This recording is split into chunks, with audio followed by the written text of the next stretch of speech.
Genesis chapter 43, the second journey to Egypt. Now the famine was still severe in the land, so when they had eaten all the grain they had brought from Egypt, their father said to them, "Go back and buy us a little more food."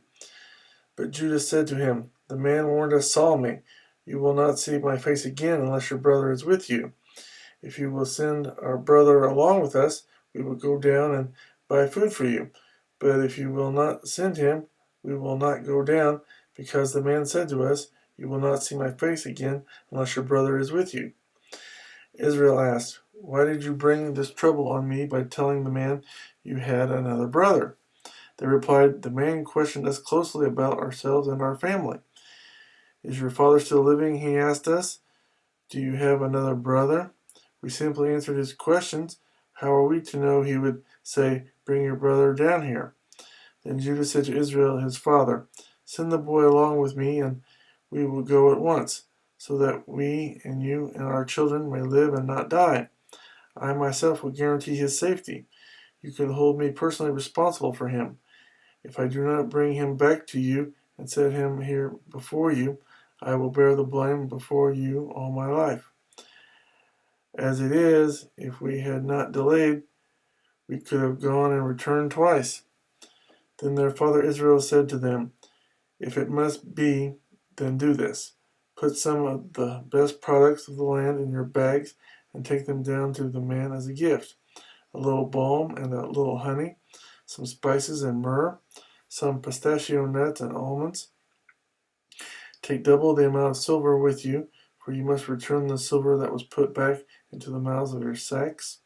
Perhaps it was a mistake. Take your brother also and go back to the man at once. And may God Almighty grant you mercy before the man, so that he will let your other brother and Benjamin come back with you. As for me, I am bereaved. I am bereaved." So the men took the gifts and doubled the amount of silver, and Benjamin also. They hurried down to Egypt and presented themselves to Joseph. When Joseph saw Benjamin with them, he said to the steward of his house, "Take these men to my house, slaughter an animal, and prepare dinner. They are to eat with me at noon." The man did as Joseph told him, and took the men to Joseph's house. Now the men were frightened when they were taken to his house.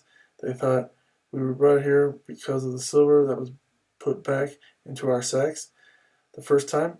He wants to attack us and overpower us and seize us as slaves and take our donkeys." So they went up to Joseph's steward and spoke to him at the entrance to the house.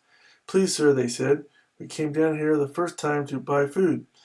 But at the place where we stopped for the night, we opened our sacks, and each of us found his silver, the exact weight, in the mouth of his sack. So we have brought it back with us. We have also brought additional silver with us to buy food. We don't know who put our silver in our sacks."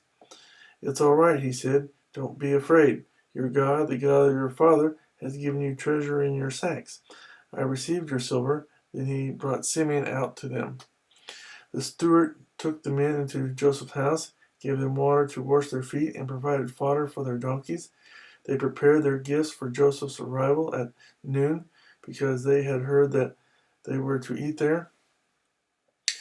When Joseph came home, they presented to him the gifts they had brought into the house, and they bowed down before him to the ground. He asked them how they were, and then he said, "How is your aged father you told me about? Is he still living?" They replied, "Your servant, our father, is still alive and well," and they bowed low to pay him honor. As he looked about and saw his brother Benjamin, his own mother's son, he asked, "Is this your youngest brother, the one you told me about?" And he said, "God be gracious to you, my son." Deeply moved at the sight of his brother, Joseph hurried out and looked for a place to eat. He went into his private room and wept there. After he had washed his face, he came out and, controlling himself, said, "Serve the food." They served him by himself, the brothers by themselves, and the Egyptians who ate with him by themselves, because Egyptians could not eat with Hebrews, for that is detestable to Egyptians. The men had been seated before him in the order of their ages, from the firstborn to the youngest. They looked at each other in astonishment. When portions were served to them from Joseph's table, Benjamin's portion was 5 times as much as anyone else's, so they feasted and drank freely with him.